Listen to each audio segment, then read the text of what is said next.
Doctor Zakir Naik نے کئی سال پہلے ایک لیکچر دیا تھا سملیرٹیز بٹوین ہندوازم اینڈ اسلام.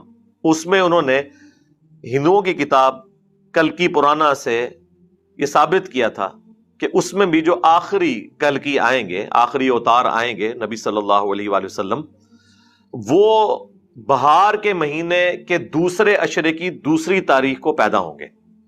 اور ربیع الاول، ربیع جو ہے وہ بہار کو ہی کہا جاتا ہے، اس کا دوسرا عشرہ اور اس کی دوسری تاریخ 12 ربیع الاول ہی بنتی ہے.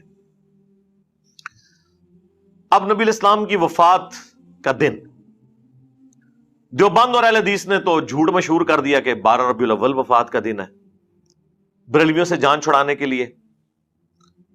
اس پہ بھی رہتے تو چلے کوئی بات ہضم ہو جاتی، لیکن وہ پھر اس سے بھی آگے گئے. انہوں نے کہا کہ یہ تو غم کا دن تھا اور بریلوی اس دن خوشی منا رہے ہیں.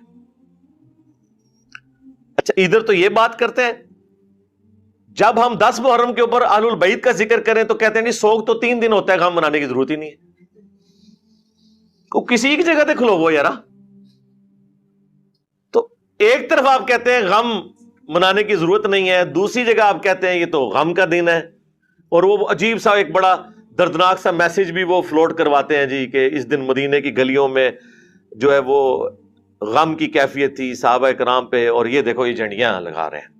پہلی بات ہے کہ تمہارے کس بندے نے، کس روحانی ابے نے تمہیں یہ پڑھایا کہ نبی علیہ السلام 12 ربیع الاول کو فوت ہوئے ہیں؟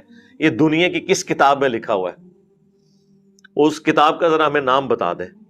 کس حدیث کی کتاب میں، کس سیرت کی کتاب میں یہ بات لکھی ہوئی ہے؟ جھوٹ بولا. اور میں نے بخاری اور مسلم سے ثابت کیا ہے کہ نبی علیہ السلام 12 ربیع الاول کو فوت نہیں ہوئے. بڑا سمپل سا فارمولہ ہے. میں نے اپنے زمانے بریلویت میں ایک ریسرچ پیپر لکھا تھا، وہ آج بھی ہماری ویب سائٹ پہ ریسرچ پیپر نمبر 12 کے نام سے اپلوڈڈ ہے. وہ اس لیے اپلوڈڈ ہے کہ وہ اس وقت بھی درست لکھا ہوا تھا. اس کا یہ والا حصہ آج تک ویلڈ ہے. نہ اس وقت کوئی وہابی جواب دے سکا اہل حدیث یا دیوبندی، نہ آج کوئی دے سکا. سمپل فارمولہ ہے. بخاری اور مسلم دونوں میں حدیث ہے کہ نبی صلی اللہ علیہ وآلہ وسلم کی ڈیتھ منڈے والے دن ہوئی.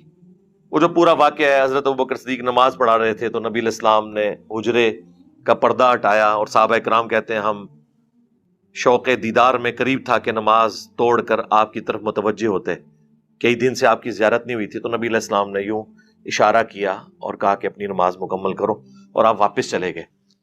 اور اس حدیث کے اینڈ پہ الفاظ ہے کہ وہ منڈے کا دن تھا اور اسی دن پھر آپ چاشت کے وقت دنیا سے تشریف لے گئے. سب سے ضروری چیز کہ نبی صلی اللہ علیہ وآلہ وسلم کی پیدائش کا جو مہینہ، سال اور دن کون سا ہے. دیکھیں عیسوی اعتبار سے جو اس وقت چل رہا ہے، جسے اے ڈی بھی ہم کہتے ہیں، اینو ڈومینی، ایئر آف دا لارڈ، یعنی حضرت عیسیٰ علیہ السلام کی پیدائش کا سال. عوام میں تو مشہور ہے کہ یہ after death of Jesus Christ ہے. یہ بالکل غلط ہے، ایسا نہیں ہے. اس کا مطلب ہے، لیٹن زبان کا یہ ورڈ ہے، ایئر آف دا لارڈ، آقا کی پیدائش کا سال. اب چونکہ زیادہ تر ایتھیزم کا زور ہے، بلکہ ایتھیزم بھی نہیں کہنا چاہیے، سیکولرزم، جس میں مذہب کی کوئی اتنی امپورٹنس نہیں ہے، تو اس کے ایکویلنٹ انہوں نے ایک ورڈ اب ڈیوائز کیا ہے، سی ای، کامن ایرا، اور B C E, before common era, یہ کامن ایرا بھی ہم بول دیتے ہیں اردو میں.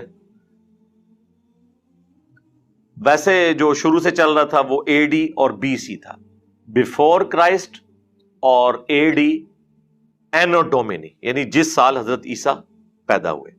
تو ہمیں یہ فخریہ طور پر اے ڈی لفظ کو یوز کرنا چاہیے، اس کا تعلق ایک پیغمبر کے ساتھ ہے. اس اعتبار سے نبی علیہ السلام کی جو پیدائش کا سال ہے وہ 571 ہے، جو آج 2 اکتوبر 2022 ہے. تو یہ جو ہمارا سن عیسوی چل رہا ہے، اس میں نبی علیہ السلام کی پیدائش کا سال 571 اے ڈی ہے، بمطابق 22 اپریل، جو کیلکولیشن سے پتہ چلتا ہے. اور آپ کی ڈیتھ کا جو ایئر ہے وہ 632 ہے. 8 جون 632 عیسوی. عرب کے اندر اس وقت سال نہیں چلتے تھے بلکہ بڑے بڑے ایونٹس کے ذریعے سالوں کو یاد رکھا جاتا تھا.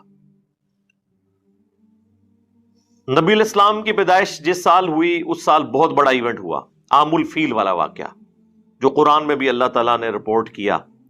ابراہ کا لشکر اللہ تعالیٰ نے برباد کر دیا تھا جو خانہ کعبہ کے اوپر چڑھائی کے لیے آیا تھا. نبی الاسلام اس سال پیدا ہوئے. تو عرب کے لوگ کسی کی پیدائش کو یاد رکھنے کے لیے کوئی بڑا ایونٹ یاد رکھتے تھے اور پھر وہ کہتے تھے کہ فلاں شخص اس سال پیدا ہوا یا اس سے اتنے سال پہلے پیدا ہوا یا اس سے اتنے سال بعد. منڈے والے دن فوت ہوئے. ربیع الاول کے اوپر بھی اجماع ہے کہ ربیع الاول میں آپ کی ڈیتھ ہوئی ہے. یہاں ہمیں یہ پتہ چل گیا کہ ربیع الاول میں نبی الاسلام کسی ایسے دن فوت ہوئے ہیں. اس تاریخ کا تو ہمیں نہیں پتا لیکن وہ دن منڈے کا تھا. یہ ایک کانسٹینٹ آپ کو مل گیا. اب میں میتھمیٹیکلی اس کو ثابت کروں گا. دوسرا کانسٹینٹ جو ہے وہ بھی بخاری اور مسلم میں ہے کہ سیدنا عمر کے پاس ایک یہودی آ کے کہتا ہے کہ آپ کی کتاب میں ایک ایسی آیت ہے کہ ہم یہودیوں پر نازل ہوتی تو ہم اسے عید کا دن بنا لیتے. سیدنا عمر رضی اللہ تعالیٰ عنہ نے پوچھا وہ کون سی آیت ہے؟ تو اس نے کہا الیوم اکملت لکم دینکم واتممت علیکم نعمتی ورضیت لکم الاسلام دینا، جس میں اسلام کے مکمل ہونے کی، دین کے مکمل ہونے کی خوشخبری تھی. آج کے دن ہم نے تم پر تمہارا دین مکمل کر دیا اور اپنی نعمت تمام کر دی اور اسلام کو ایز اے ریلیجن تمہارے لیے پسند کیا. تو وہ یہودی کہنے لگا یہ تو آپ کے لیے عید کا دن ہونا چاہیے. تو حضرت عمر نے بڑا انٹلیکچوئل جواب دیا. انہوں نے کہا کہ ہمیں خوب معلوم ہے کہ یہ آیت کس موقع پر نازل ہوئی. وہ یوم عرفہ ہی کا دن تھا اور جمعے کا دن تھا، یعنی 9 ذو الحجہ جمعے کا دن تھا. نبی الاسلام اپنے پہلے اور آخری حج میں تھے 10 ہجری کے اندر. تو بیسیکلی حضرت عمر نے اسے یہ جواب دیا کہ بھائی جو تم کہہ رہے ہو نا عید کا دن، تو وہ جمعے کا ہی دن تھا اور یوم عرفہ کا دن تھا. یعنی اس دن اللہ نے ہمیں پہلے ہی 2 عیدیں دی ہوئی تھی. اور یہ جو میں فارم بیان کر رہا ہوں نا، یہ سیم الفاظ ابن عباس سے ثابت ہیں. جامعہ ترمذی میں حدیث موجود ہے. ابن عباس کو جب ایک یہودی آ کے یہی بات کرتا ہے تو وہ جواباً کہتے ہیں کہ اس دن تو اللہ نے ہمیں 2 عیدیں دی ہوئی تھی. 2 عیدوں کا لفظ ہے، ایک جمعے کا دن اور ایک یوم عرفہ. اچھا، اس سے پتا چلا یہ جو عید کے لفظ پہ بھی آپ جھگڑتے ہیں نا کہ جی عیدیں 2 ہی ہوتی ہیں. سرکار 52 عیدیں تو یہ ہو گئی، 52 جمعے تو سال میں آتے ہیں اور یوم عرفہ 53. تو لغت میں اگر کوئی عید کے لیے یعنی عید میلاد النبی کہہ لیتا ہے تو یہ کوئی جھگڑے والی بات نہیں ہے.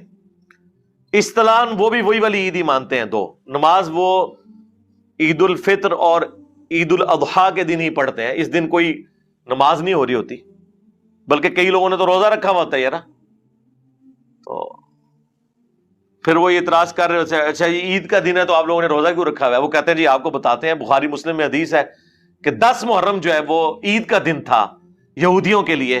حضرت موسیٰ علیہ السلام کو نجات ملی تھی تو وہ روزہ رکھتے تھے، تو نبی علیہ السلام نے کہا کہ تم بھی رکھا کرو. تو عید والے دن بھی روزہ رکھا جا سکتا ہے بشرطے کہ وہ عید وہ والی عید ہو. ہوں تجھے منہ اڑ کے بہ جاؤ. اس لیے چھوڑ دو یار. آپ لوگوں کو اندازہ نہیں ہے کہ اتنے آسان معاملات نہیں ہے کہ ان کو اس طریقے سے ٹیکل. ہاں، آپ اگر اپنے فرقے میں پوری زندگی رہے ہیں اور آپ کو دوسرے کے دلائل کا نہیں پتا، تو جس طرح سنیوں کو پتہ ہی نہیں تھا کہ اہل البیت پہ کیا افطار ٹوٹی ہے، وہ تو سمجھ رہے تھے یہ شیعہ پاگل ہیں جو یہ ماتم کر رہے ہیں.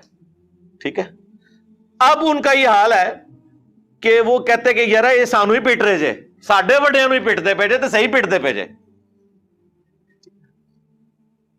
جب تک آپ کو نہیں پتا تو ظاہر آپ کو تو پتہ ہی نہیں کہ پرابلم کیا کھڑا ہوا ہے. تو اس لیے یہاں پہ بھی ان ایشوز کو اتنا آسان نہیں ہے. بال واپس آ جائیں تو اس حدیث بخاری اور مسلم کی جو میں نے بیان کی اس سے پتا چلا کہ نبی علیہ السلام نے جس سال حج کیا ہے اس دن یوم عرفہ جمعے کے دن آیا تھا 9 ذو الحجہ. تو دیکھیں 9 ذوالحجہ جمعے کے دن، اس کے بعد ذوالحجہ کے بعد کون سا مہینہ آتا ہے؟ محرم، پھر سفر، اور پھر ربیع الاول. تو بیسیکلی تو 3 ہی مہینے انوالو ہوئے، یہ چوتھے کو بھی چلے بیچ میں شامل کر لیں. یہ جو 3 مہینے ہیں نا جن کے چاند دیکھے گئے ہیں وہ کون کون سے ہیں؟ محرم، سفر اور ربیع الاول. یہ تینوں مہینے 30 کے رکھ لیں، تینوں 29 کی رکھ لیں، حالانکہ 3 کٹھے 29 اور 30 کے نہیں ہوتے. 2 29 1 30، 1 29 2 30، کوئی بھی کمبینیشن بنا لیں اور آپ گننا شروع کریں کہ 9 ذوالحجہ کو جمعہ تھا، 10 ذوالحجہ کو ہفتہ ہوا، یوں کرتے کرتے آپ ربیع الاول تک جب پہنچیں گے نا، اور چاروں جو پاسبل آپ کی بنتی ہیں کیلکولیشنز کہہ لیں یا ایٹریشنز پرفارم جو کرنی ہے وہ آپ کر لیں، تو آپ دیکھیں گے کسی کیلکولیشن میں بھی حیران کن بات ہے کہ 12 ربیع الاول منڈے والے دن نہیں